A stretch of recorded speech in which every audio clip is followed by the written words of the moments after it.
Welcome to the weekend edition of the Fast 5 Business News by Fear and Greed. I'm Michael Thompson and hello, Sean Aylmer. Hello, Michael.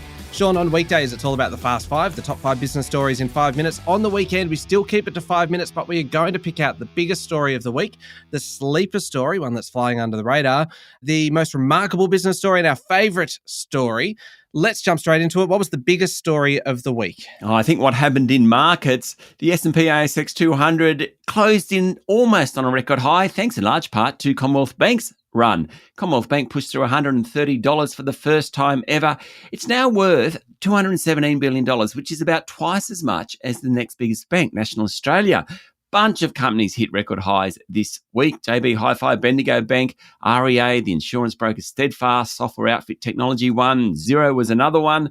Not just here, the S&P 500 closed above 5,600 points for the first time this week. That, of course, is thanks to the Apples, Nvidias, Microsofts of the world. We've got record levels in the Japanese market. UK FTSE isn't far off it. So too the Stocks Europe 600, which measures the biggest 600 companies in the European region.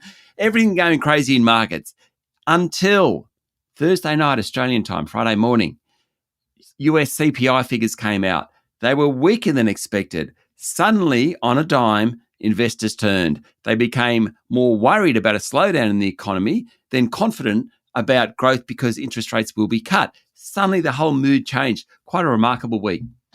Yeah, absolutely was a big week in markets. Also a big week in global politics and really headlined by the US, of course, wasn't it, Sean? Because we've got Joe Biden still trying to defend his position as the candidate for the Democrats for the election coming up in November after the disastrous debate the other week. It changed a little bit this week because there's people within the party who are saying it's time to go, like Senate Majority Leader Chuck Schumer, who reportedly told donors he's open to replacing Joe Biden. Interesting intervention as well from George Clooney, actor, but a lifelong Democrat, one of the biggest fundraisers for the party, who wrote an opinion piece for the New York Times saying he needs to go, Biden needs to go, got a lot of attention, that one. Joe Biden really didn't help himself late in the week because he's also hosting NATO at the moment in the US, which is a bit of a distraction from all of this and an opportunity to show that he is still capable of doing this job. Not so good, though, when he introduced Ukrainian President Volodymyr Zelensky as President Putin instead of President Zelensky. Bit of a gaffe, got a lot of attention and raised more questions over whether he should be the Democrats' candidate heading into the election. Sean, just another big week, US politics. Sure was. Michael, your most remarkable story. Well, it's about the state of the Australian media at the moment. There was one big story really about the merger between Paramount and the independent studio Skydance, which will give Skydance control of the broader company called New Paramount. Big Hollywood story because billionaire David Ellison is going to now control CBS, MTV, the Paramount movie studio, of course, a bunch of other assets. It affects the Australian media, though, because Paramount is looking for $3 billion in savings and it owns Network 10 here in Australia, which is facing all kinds of challenges, really the shrinking ad market, audiences getting their content from elsewhere. We have just seen so many redundancies in the media over recent weeks in the Pedestrian Group, Seven West Media, Nine Entertainment, News Corp Australia. It is a really tough time in the Australian media right now. My most remarkable story comes from mining. BHP this week said it's going to mothball its nickel operations. Quite incredible. Puts lots of jobs at risk, and certainly the relations with the Albanese government won't be improved by this. The problem here is that Chinese backers have pushed Indonesian mines, and that's pushed the price of nickel from about $25,000 a tonne 18 months ago to about $17,000 a tonne today.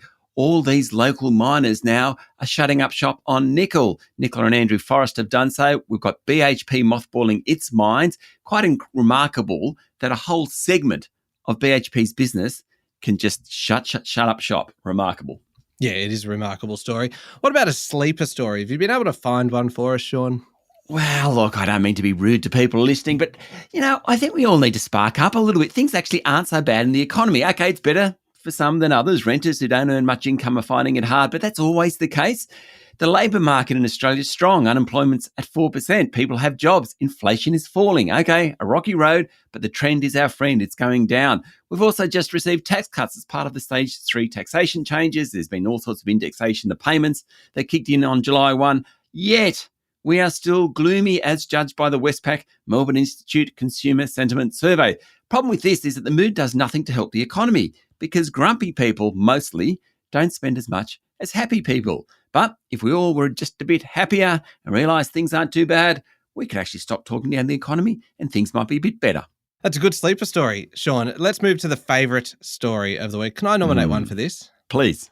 Look, I think this one really, we are fear and greed after all. This fits into the greed category, probably, because the number of millionaires in Australia will jump by at least 20% in the next 4 years. The UBS Global Wealth Report revealed that Australians' wealth grew by nearly 10% last year, twice the average rate of the other countries studied in the report. A lot of it, Sean, is due to higher home values, superannuation balances, gifts and inheritances. In fact, the median wealth per adult in Australia is almost $400,000. We are sitting behind only Luxembourg in the rankings. A lot of this obviously is about intergenerational wealth transfer. Older baby boomers passing away, passing on wealth, younger baby boomers now entering retirement. There is a lot to this, and it is going to be a fascinating story to watch unfold as that money passes between generations over coming years. Great story, Michael. I think that's my favourite story too. All right, that's 5 minutes and pretty much everything you need to know in the world of business. Thank you, Sean. Thank you, Michael. We'll be back on Monday morning with the top 5 business stories in 5 minutes. Don't forget to hit follow and join us online on Instagram, TikTok, LinkedIn, Facebook and X. I'm Michael Thompson and this is the Fast 5 Business News by Fear and Greed.